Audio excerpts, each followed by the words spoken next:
विकटोत्कटसुन्दरदन्दिमुखम् भुजगेन्द्रसुसर्पगदाभरणम्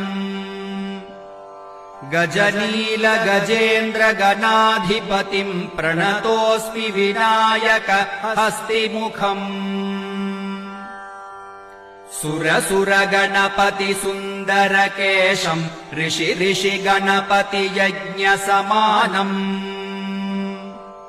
भव भव गणपति पद्मशरीरम्